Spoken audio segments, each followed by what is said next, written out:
Hello,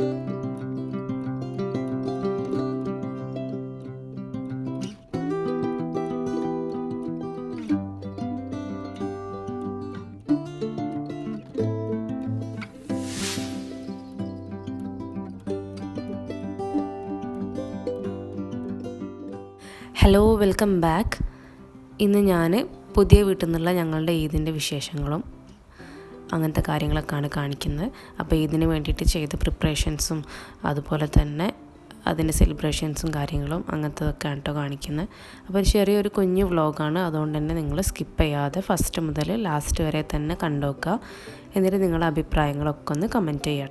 അന്ന് ഞങ്ങൾ നോമ്പ് തുറക്കാൻ ഹസ്ബൻഡിൻ്റെ വീട്ടിലായിരുന്നു. അപ്പം പെരുന്നാൾ ഉറപ്പിച്ചപ്പോൾ തന്നെ പെട്ടെന്ന് വന്ന് പിന്നെ ഇതൊക്കെ ഞാൻ നേരത്തെ ചെയ്തു വെച്ചാണ്, അതായത് പെരുന്നാളാവുന്നതിൻ്റെ തലേ ദിവസം തന്നെ ചെയ്തു വെച്ചാണ്. കാരണം അതും കൂടി അന്ന് ചെയ്യാൻ നിന്നാൽ എന്തായാലും കഴിയില്ല. അപ്പോൾ എന്തായാലും പെരുന്നാളാവും നമുക്ക് ഉറപ്പാണ്, അന്നല്ലെങ്കിൽ പിറ്റേ ദിവസം. അപ്പോൾ കുറച്ച് തേങ്ങ ചിരണ്ടി വെച്ചിട്ടുണ്ട്. അതുപോലെ തന്നെ ഇഞ്ചി, വെളുത്തുള്ളി, പച്ചമുളക്, ചുവന്നുള്ളി അതൊക്കെ റെഡിയാക്കി വെച്ചിട്ടുണ്ട് കേട്ടോ. വീട്ടിൽ വന്ന് റെയ്ക്കനൊക്കെ ഒന്ന് ഉറക്കിയതിന് ശേഷമാണ് ഞാൻ കിച്ചണിലേക്ക് വന്നത്. വരുമ്പോൾ തന്നെ 10 മണി ഏകദേശം കഴിഞ്ഞിട്ടുണ്ട് രാത്രി. അപ്പോൾ ആദ്യം തന്നെ ബീഫിൽ തുടങ്ങാമെന്ന് വിചാരിച്ചു. അപ്പോൾ ബീഫും ചിക്കനൊക്കെ ഞങ്ങൾ ഉച്ചക്ക് തന്നെ വാങ്ങി വെച്ചിട്ടുണ്ടായിരുന്നു കേട്ടോ. അപ്പോൾ നേരത്തെ പറഞ്ഞ പോലെ തന്നെ അന്നല്ലെങ്കിൽ പിറ്റേ ദിവസം എന്തായാലും പെരുന്നാളാവുമല്ലോ. അപ്പോൾ അതൊക്കെ ഉച്ചക്ക് തന്നെ ക്ലീൻ ചെയ്തൊക്കെ വെച്ചിട്ടുണ്ടായിരുന്നു. അപ്പോൾ ഞാൻ ഒന്നിലും റെസിപ്പി കാര്യങ്ങളൊന്നും കാണിക്കുന്നില്ല, ജസ്റ്റ് പ്രിപ്പറേഷൻസൊക്കെ ഒന്ന് ഓടിച്ച് കാണിക്കുന്നേ ഉള്ളൂ കേട്ടോ. ഒരുവിധപ്പെട്ട എല്ലാ റെസിപ്പീസും എല്ലാവർക്കും അറിയുന്നതും കുറച്ചൊക്കെ ഞാൻ എൻ്റെ ചാനലിൽ തന്നെ കാണിച്ചതുമാണ്. ഇതിൽ കാണിക്കുന്ന ഏതെങ്കിലും നിങ്ങൾക്ക് റെസിപ്പി സ്പെഷ്യലായിട്ട് വേണമെന്നുണ്ടെങ്കിൽ നിങ്ങൾ കമൻറ്റ് ചെയ്യുകയും ചെയ്യാം കേട്ടോ. നമുക്ക് ഇൻഷാ അല്ലാഹ് പുതിയ വീഡിയോസിലൊക്കെ ആയിട്ട് കാണിക്കാം. ബീഫ് അടുപ്പത്ത് വെച്ചതിന് ശേഷം പിന്നെ കർമൂസ കറി കേട്ടോ, പപ്പായ, അതിനെന്താ പറയുക, കർമൂസ തന്നെയല്ല എല്ലാവരും പറയാം. അപ്പോൾ കർമൂസക്കറിയാണ് അടുത്ത് റെഡിയാക്കാൻ പോകുന്നത് കേട്ടോ.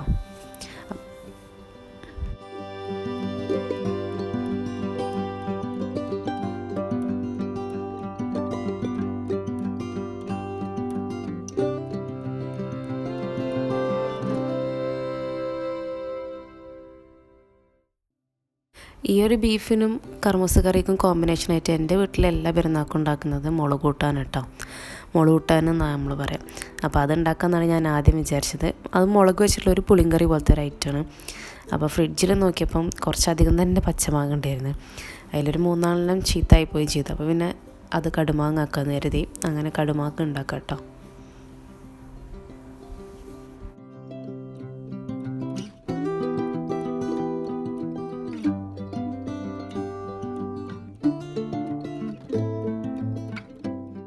തേങ്ങയൊക്കെ നേരത്തെ ചിരകി വെച്ചുകൊണ്ട് തന്നെ അരപ്പിലേക്കാണെങ്കിലും പായസത്തിലേക്കാണെങ്കിലും ഒക്കെ നല്ല ഈസി ഉണ്ടായിരുന്നു കേട്ടോ തേങ്ങാപ്പാലൊക്കെ എടുക്കാൻ.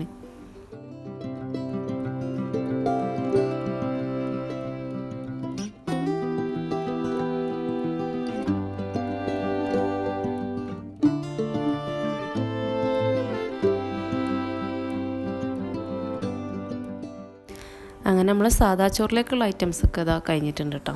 അപ്പോൾ മെയിനായിട്ട് നമ്മൾ ഉണ്ടാക്കുന്നത് ചിക്കൻ ബിരിയാണിയാണ്, ദം ബിരിയാണിയാണ് ഉണ്ടാക്കുന്നത്. അതിന് സൈഡായിട്ട് തന്തൂരി ചിക്കനാട്ടോ ചെയ്യുന്നത്. അപ്പോൾ അതിന് വേണ്ടിയിട്ട് ചിക്കൻ മാരിനേറ്റ് ചെയ്ത് വെക്കുകയാണ്. തന്തൂരി ചിക്കന് വേണ്ടിയിട്ടുള്ള മാരിനേഷൻ ചെയ്ത് വെക്കാം കേട്ടോ.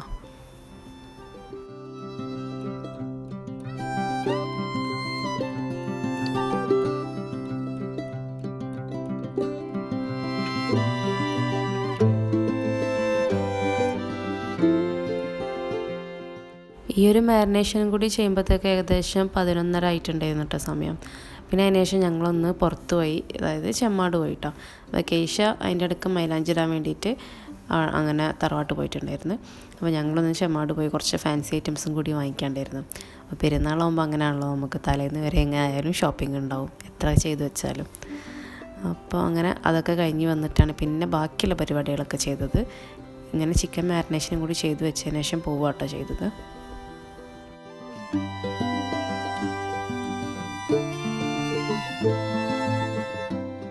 പോകുന്നതിന് മുന്നേ കുറച്ച് പടക്കം കൊണ്ടുവന്നിട്ടുണ്ടായിരുന്നു. അപ്പോൾ അതൊന്ന് ട്രയൽ പൊട്ടിച്ച് വെക്കാണ്. പിന്നെ ബാക്കി ഞങ്ങൾ പോയി വന്നതിന് ശേഷം ഹസ്ബൻഡിൻ്റെ വീട്ടിൽ നിന്നാണ് കേട്ടോ പൊട്ടിച്ചതൊക്കെ. പിന്നെ നമ്മൾ ചെമ്മാടൊക്കെ പോയി വന്ന് റേക്കനെ വീണ്ടും ഉറക്കിയൊക്കെ കഴിഞ്ഞപ്പോഴത്തേക്ക് അത്യാവശ്യം നല്ല ടൈം ആയിട്ടുണ്ടായിരുന്നു. അപ്പോൾ ഞാൻ ആദ്യം തന്നെ പുഡിങ്ങിലേക്ക് തിരിയാന്ന് വിചാരിച്ചു. ഞാൻ കാരമൽ പുഡിങ് അല്ലെങ്കിൽ കാരമൽ ക്രെം ബ്രൂലി എന്നൊക്കെ പറയുന്ന ആ ഒരു സംഭവമായിട്ട് ഉണ്ടാക്കാൻ പോകുന്നത്. അപ്പോൾ അത് ഓവനിലാണ് ഞാൻ ബേക്ക് ചെയ്യുന്നത്. അപ്പോൾ ആ ബേക്ക് ചെയ്യുന്ന സമയം കൊണ്ട് ബിരിയാണിക്ക് വേണ്ടിയിട്ടുള്ള മസാല റെഡിയാക്കി എടുക്കാമെന്ന് വിചാരിച്ചു. അപ്പോൾ ആദ്യം തന്നെ പുഡിങ്ങിൻ്റെ കാര്യങ്ങളാണ് ചെയ്യുന്നത് കേട്ടോ.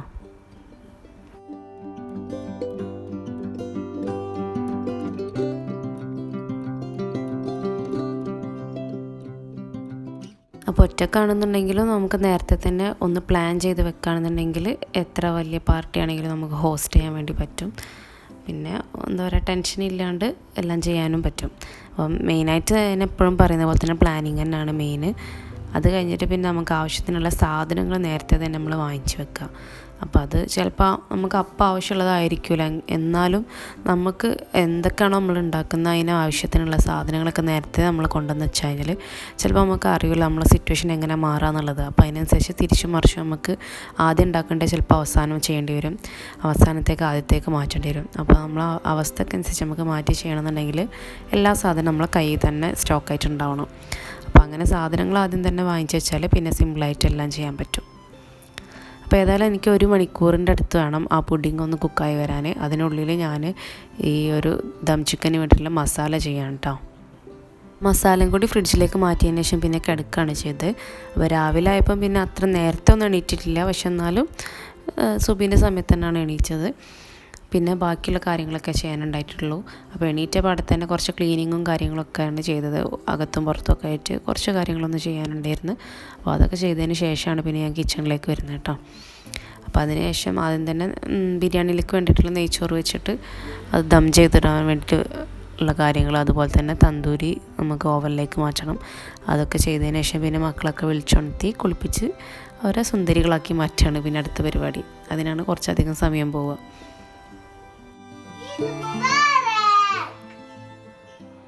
പിന്നത്തെ കാര്യങ്ങളൊന്നും അങ്ങനെ വീഡിയോയിൽ വല്ലാതെ എടുത്തിട്ടില്ല. നമ്മൾ ഫാമിലി എല്ലാവരും കൂടി ഉള്ളതല്ലേ, അപ്പോൾ എല്ലാവർക്കും വീഡിയോ എടുക്കുന്നത് അങ്ങനെ ഇഷ്ടപ്പെടില്ലല്ലോ. അപ്പോൾ എല്ലാം കൂടി പിന്നെ എല്ലാവരും ഫുഡൊക്കെ കഴിച്ച് അതിന് ശേഷം കുറച്ച് സമയം കഴിഞ്ഞ് നമ്മളിങ്ങനെ റെസ്റ്റ് എടുത്തതിന് ശേഷം പുറത്തൊക്കെ ഒന്ന് പോയിട്ടോ. അന്നത്തെ ദിവസം നമ്മളധികം ഫാമിലീൻ്റെ വീട്ടിലേക്കാണ് അങ്ങനെയാണ് പോയത്. പിന്നെ പിറ്റേ ദിവസം നമ്മൾ ആദ്യം എൻ്റെ വീട്ടിൽ പോയി, അതിന് ശേഷം പിന്നെ അവിടെ നിന്ന് ഒരു ആൻറ്റി ഉണ്ട് കോയമ്പത്തൂർ, അങ്ങനെ അവിടെ പോയി. പിന്നെ കോയമ്പത്തൂർ നമുക്ക് കല്യാണങ്ങളൊക്കെ വരാനുണ്ട്, അവിടെ നിന്നൊക്കെ പർച്ചേസിന് വേണ്ടിയിട്ട് ഇറങ്ങിയതാണ്. കാര്യമായിട്ടൊന്നും വാങ്ങിയിട്ടില്ലെങ്കിലും ഇങ്ങനെ വെറുതെ പർച്ചേസിന് വേണ്ടി നടക്കുക എന്നുള്ളത് ഒരു രസമാണല്ലോ. അപ്പോൾ കോയമ്പത്തൂർ ഉള്ള ഒരുവിധപ്പെട്ട കടകളൊക്കെ ഒന്ന് കയറി ഇറങ്ങി. പിന്നെ അവിടെ ഫേമസ് ആയിട്ടുള്ള ജിഗിരിദണ്ഡ ഒന്ന് കണ്ടപ്പോൾ കുടിക്കാമെന്ന് വിചാരിച്ചിട്ടോ. അപ്പോൾ ജിഗിരിദണ്ഡ ഫാക്ടറി കയറിയിട്ട് ഒരു ജിഗിരിദണ്ഡ ഓർഡർ ചെയ്തിട്ടോ. അപ്പോൾ എനിക്കത് കഴിച്ചപ്പോൾ എന്താ തോന്നിയെന്ന് വെച്ചാൽ നമ്മളെ പാലട പായസം ഉണ്ടല്ലോ, അതൊന്ന് മിക്സിയിൽ അടിച്ചതിന് ശേഷം നന്നായിട്ട് തണുപ്പിച്ചതായിട്ടാണ് തോന്നിയത്. എന്താ സംഭവം എന്നുള്ളത് ശരിക്കും അറിയില്ല, പക്ഷേ ടേസ്റ്റ് ഉണ്ടായിരുന്നു കേട്ടോ, കുഴപ്പമൊന്നുമില്ല. അപ്പം അങ്ങനെ ആരെങ്കിലും കാണുകയാണെങ്കിൽ ഒന്ന് ട്രൈ ചെയ്ത് നോക്കാം. പിന്നെ കോയമ്പത്തൂരിൽ നിന്ന് വരുന്ന വഴി നമ്മളൊന്ന് ആളിയാർ ഡാം, അതുപോലെ തന്നെ ഷോളയാർ ഡാം, പിന്നെ വാൾപ്പാറ അതുവഴി അങ്ങനെ വന്നത്. അപ്പോൾ അതിൻ്റെ ഒന്നും ഡീറ്റെയിൽ ആയിട്ടുള്ള വീഡിയോസൊന്നും എടുത്തിട്ടില്ല, ചെറിയ ചെറിയ ഗ്ലിംസസ് മാത്രമാണ് കാണിക്കുന്നത് കേട്ടോ. അപ്പോൾ എന്തായാലും വീഡിയോസ് ഒക്കെ എല്ലാവർക്കും ഇഷ്ടമാവുന്നുണ്ടെങ്കിൽ ലൈക്ക് ചെയ്യാൻ മറക്കരുത്, സബ്സ്ക്രൈബ് ചെയ്യാൻ മറക്കരുത്. അതുപോലെ തന്നെ എല്ലാവർക്കും നിങ്ങൾ ഷെയർ ചെയ്തും കൂടി കൊടുക്കുക കേട്ടോ. പിന്നെ ഈ വീഡിയോ കാണുന്നവർ ഇപ്പോഴത്തെ ഇതിന് താഴെ എന്തെങ്കിലും ഒരു കാര്യം ഒന്ന് കമൻറ്റ് ചെയ്തിടുക. ഒന്നും ചെയ്യാനില്ലെങ്കിൽ ജസ്റ്റ് ഒരു സ്മൈലെങ്കിലും കമൻറ്റ് ആയിട്ട് നിങ്ങൾ രേഖപ്പെടുത്തുക കേട്ടോ. അപ്പോൾ എന്തായാലും അടുത്തൊരു വീഡിയോ ആയിട്ട് വരാം. അതുപോലെ തന്നെ നിങ്ങൾക്ക് അടുത്തത് എന്ത് തരം വീഡിയോ ആണ് വേണ്ടത്, റെസിപ്പി വീഡിയോ ആണോ വ്ളോഗാണോ എങ്ങനെയാണെന്നുള്ളതൊക്കെ അതും കൂടി ഒന്ന് കമൻറ്റ് ചെയ്തിടാം. അപ്പോൾ ഇനി അടുത്തൊരു വീഡിയോ ആയിട്ട് വരുന്നവരെ ബൈ ബൈ.